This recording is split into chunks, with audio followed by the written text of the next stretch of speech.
Ini gambaran di kondisi lapangan seperti apa sih dan kira-kira nih dengan pelonggaran PPKM level 3 ini dampaknya terhadap industri kemasan seperti apa?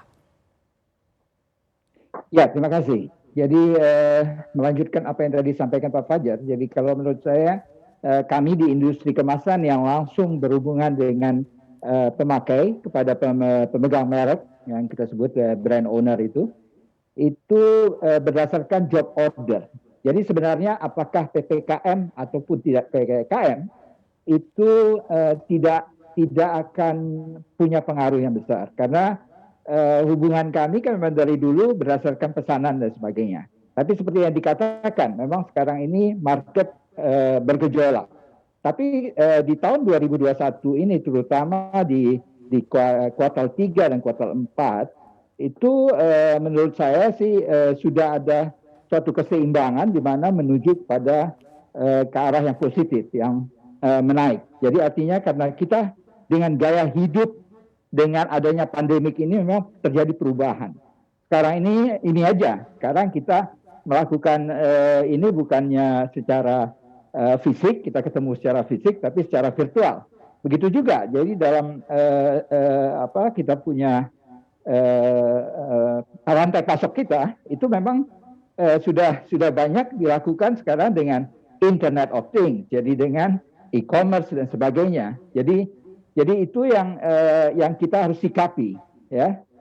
Semuanya itu harus serba cepat dan kemudian tentunya tidak akan membebani terhadap tadi yang misalnya biaya, kemudian kekurangan material dan sebagainya. Jadi hal-hal itu yang perlu kita sikapi. Tapi sejauh ini positif. Bahkan di tahun yang kedepannya saya melihat bahwa masih sangat positif karena investasi akan tumbuh. Karena kita adalah ekonomi kita tetap bertumbuh juga, ya. Dan itu yang menyebabkan bahwa kebutuhan akan produk yang retail, produk yang kita sebut dengan fast moving consumer good itu tetap akan tumbuh, ya. Terima kasih. Oke. Jadi ternyata ada tren perubahan gaya hidup sehingga terjadi PPKM ataupun ada pelonggaran PPKM ini sebenarnya sama saja ya Pak, tergantung permintaan. Nah tapi terkait dengan permintaan sejauh ini khususnya dari FMCG, sejauh mana sih Pak peningkatannya atau mungkin perubahannya dibandingkan dengan awal pandemi ataupun sebelum PPKM darurat Pak? Ke saya ya. Jadi ya perubahan itu ya itu tadi saya bilang pada awalnya tahun 2020 memang itu terjadi benar-benar satu kegoncangan ya. Semuanya itu serba ini. Tadi yang udah disinggung juga bahwa tentang material misalnya khususnya plastik ya, biji plastik itu kan kita 50% kita masih impor. Nah, di mana kemudian selain tadi harganya naik tapi juga pasokannya karena dari luar itu kan butuh kontainer, kapal dan sebagainya. Ya itu sangat terganggu ya.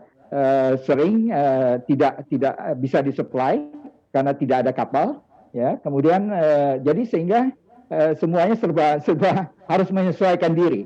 Tapi ya di tahun 2021 ini saya lihat ya seperti tadi ya kita sudah menyikapinya ya, dan itu yang kemudian juga menyebabkan bahwa semuanya positif hari ini. Yang tadi saya bilang investasi juga timbul, jadi ada perusahaan-perusahaan baru yang berkaitan dengan para brand owner juga yang membutuhkan kemasan itu, mereka melakukan suatu integrasi ya, di mana perusahaan yang mensuplai packaging ini juga sudah diinvestasi di Indonesia, sehingga kan ini karena marketnya masih sangat menjanjikan, yang masih besar gitu.